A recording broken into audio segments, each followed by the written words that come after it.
성도 여러분 안녕하십니까? 2024년 8월 2일 금요 새벽 말씀 함께 나누겠습니다. 함께 나누실 하나님 말씀은 예레미야 43장 1절에서 13절까지입니다. 본문은 유다의 남은 자들이 애굽으로 이주한 사건에 대해서 기록하고 있습니다. 본문을 통해서 성도는 자기를 포기하는 자이며 하나님을 피난처 삼아야 함에 대해서 묵상하겠습니다. 첫째 묵상할 내용은 성도는 자기를 포기하는 자라는 것입니다. 본문 1절에 보시면 예레미야가 모든 백성에게 그들의 하나님 여호와의 말씀, 곧 그들의 하나님 여호와께서 자기를 보내사 그들에게 이루신 이 모든 말씀을 말하기를 마치니라고 하였습니다. 예레미야는 유다의 남은 자들이 요청한 기도 내용으로 하나님께 아뢰었고 응답받은 내용을 모두 말해 주었습니다. 본문 2절에 보시면 호사야의 아들 아사랴와 가랴의 아들 요하난과 모든 오만한 자가 예레미야에게 말하기를 네가 거짓을 말하는도다. 우리 하나님 여호와께서 너희는 애굽에서 살려고 그리로 가지 말라고 너를 보내어 말하게 하지 아니하였느니라 하였습니다. 예레미야가 남은 유다인들에게 전해준 하나님의 응답의 말씀을 요약한다면 애굽에 가지 말고 유다에 머물라 였습니다. 그런데 이 말씀에 대한 아사랴와 요하난과 모든 오만한 자들의 태도는 거부였습니다. 그들은 왜 예레미야가 전해준 하나님의 진리의 말씀을 거부한 것입니까? 그것은 하나님의 말씀이 그들의 바라는 것과 정반대였기 때문이었습니다.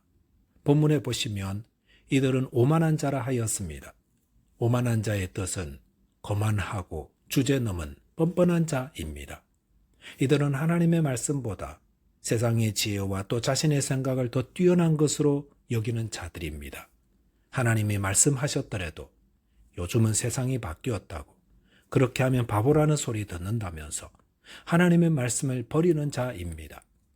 하지만 고린도전서 1장 25절에 따르면 하나님의 어리석음이 사람보다 지혜롭고 하나님의 약하심이 사람보다 강하니라 하였습니다. 우리가 보기에 하나님의 말씀이 어리석어 보인다 할지라도 그 말씀에 순종하고 따르면 그 어떤 지혜로운 결정보다 더 낫다는 것입니다. 바벨론 왕이 세워놓은 유다 총독을 암살하고 갈대아 군인들 다 죽였으니 지혜로운 사람들은 무슨 생각을 하겠습니까? 이제 곧 바벨론 왕이 군대를 이끌고 복수하러 올 거니까 지금 사는 길은 하루속히 유다 땅을 벗어나는 것이라 생각할 것입니다. 그런데 그럴 때 하나님이 남은 유다인들에게 유다 땅에 머물라 하십니다. 이 말씀은 어리석게 들릴 수 있었을 것입니다. 그러다가 죽임을 당하거나 포로로 끌려갈 수도 있습니다. 그런데 그런 때라도 성도는 하나님의 어리석음이 사람보다 지혜로움을 믿고 그 말씀에 순종해야 합니다. 그러면 살 길이 열리고 이를 통해 오히려 영광의 길, 승리의 길로 가게 되는 것입니다. 다윗은 사울왕을 피해 도망다니다가 굴속에서 그를 죽일 기회를 얻게 되었습니다. 마음만 먹으면 쉽게 죽일 수 있었습니다. 사울왕을 죽이고 나면 다윗의 고생은 끝나고 새로운 시작을 할 수 있습니다. 어떤 면에서 그것은 다윗이 바라던 바였습니다. 그리고 만약 이 기회를 놓친다면 아마 두고두고 후회할지도 모릅니다. 하지만 다윗은 자신이 바라는 바를 택하기보다 하나님을 경유하는 길을 택했습니다. 하나님이 기름 부은 자를 죽이지 않겠다라고 하였습니다. 그것은 얼마나 어리석어 보이는 길입니까? 하지만 그렇게 했기 때문에 다윗은 후에 모든 이스라엘 지파들로부터 왕으로 존중받는 자 될 수 있었습니다. 성도가 믿음으로 승리하며 사는 길은 내가 바라는 바대로 사는 것이 아니라 하나님의 말씀을 따라 사는 것입니다. 바울은 갈라디아서 2장 20절에서 내가 그리스도와 함께 십자가에 못 박혔나니 그런즉 이제는 내가 사는 것이 아니요 오직 내 안에 그리스도께서 사시는 것이라 하였습니다. 예수를 믿는 것은 내가 죽고 그 대신 내 안에 그리스도께서 사시는 것입니다. 그것은 내가 바라는 것, 내 욕심, 내 야망, 내 신념, 내 주장을 죽이고 포기하는 것입니다. 그리고 하나님의 말씀과 그분의 뜻대로 사는 것입니다. 그럴 때 성도다운 삶을 살게 됩니다. 저와 여러분께서 나를 포기하고 오직 주님의 말씀, 주님의 뜻을 따르는 자 되시기 바라겠습니다. 둘째로 묵상할 내용은 하나님을 피난처 삼아야 한다는 것입니다. 본문 7절에 보시면 애굽 땅에 들어가 디바네스에 이르렀으니 그들이 여호와의 목소리를 순종하지 아니함이로라 하였습니다. 유다의 남은 자들은 결국 애굽에 들어가게 되었습니다. 그들이 도착한 디바네스는 애굽의 관문과 같은 도시로서 그곳에서 이들은 애굽 정부로부터 망명 허가를 기다리고 있었던 것 같습니다. 본문 8절 9절에 보시면 디바네스에서 여호와의 말씀이 예레미야에게 임하여 이르시되 너는 유다 사람의 눈앞에서 내 손으로 큰 돌 여러 개를 가져다가 디바네스에 있는 바로의 궁전 대문의 벽돌로 쌓은 축대에 진흙으로 감추라 하였습니다. 유다의 남은 백성들이 디바네스에 머물고 있을 때 하나님의 말씀이 예레미야에게 임하였습니다.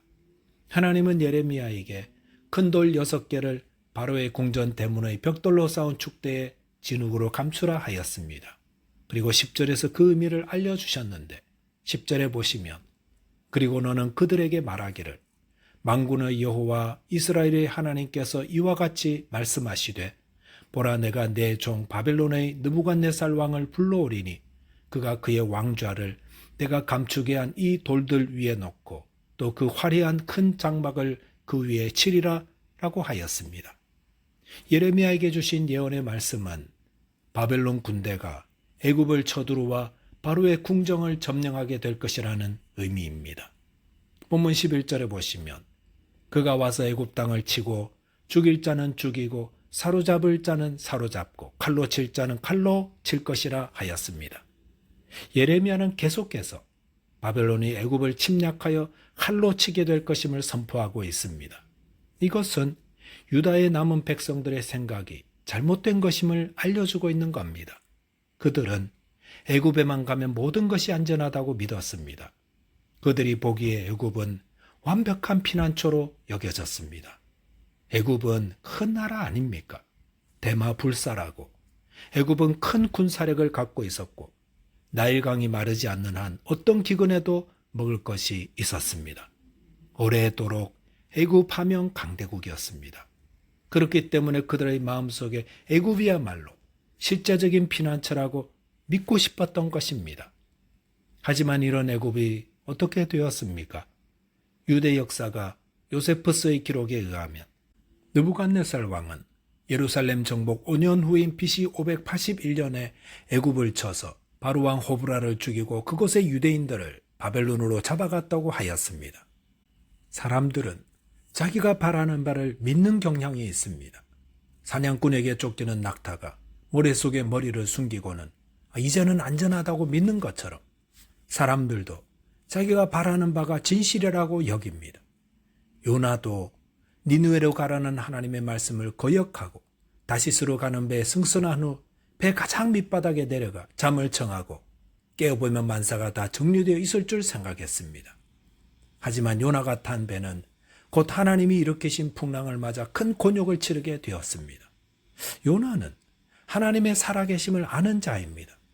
하나님의 손길, 하나님의 눈길이 미치지 않는 곳은 어디에도 없다는 것을 잘 아는 자였습니다. 하지만 니느웨에 가기 싫어 하나님 말씀에 불순종할 때는 배 밑바닥에 숨으면 하나님이 모르실 거라 자신이 바라는 바대로 믿었던 것입니다. 성도 여러분, 내가 바라는 바를 믿으려 하지 마시기 바랍니다. 내가 바라는 바를 하나님이 지시할 것이라 기대하지 말아야 됩니다. 참 신앙은 내가 바라는 바를 포기하는 것입니다. 나를 부인하고 내 십자가를 지고 주님을 따르는 것입니다. 그러므로 내 뜻대로 마옵시고 아버지 뜻대로 되기를 바라는 자 되기를 기도해야 합니다. 내가 생각하는 피난처는 무엇입니까? 오늘날 사람들은 돈을 피난처로 삼고 있습니다. 건강을 피난처로 삼고 있습니다. 호주에 이민 왔으니 우리는 안심이다 생각해서는 안 됩니다. 하나님만이 우리의 피난처 되십니다. 저와 여러분이 하나님만을 피난처로 삼고 하나님 말씀에 온전히 순종하는 자 되시기 바라겠습니다. 기도하겠습니다. 하나님 아버지, 하나님 말씀에 온전히 순종하도록 나를 포기하는 자 되게 해 주옵소서. 저희의 그릇된 신념을 내려놓고 하나님을 나의 온전한 피난처로 삼고 믿고 의지하는 자 되게 해 주옵소서. 예수 그리스도 이름으로 기도하옵나이다. 아멘. 오늘도 믿음 안에서 승리하는 하루 되시기 바라겠습니다. 감사합니다.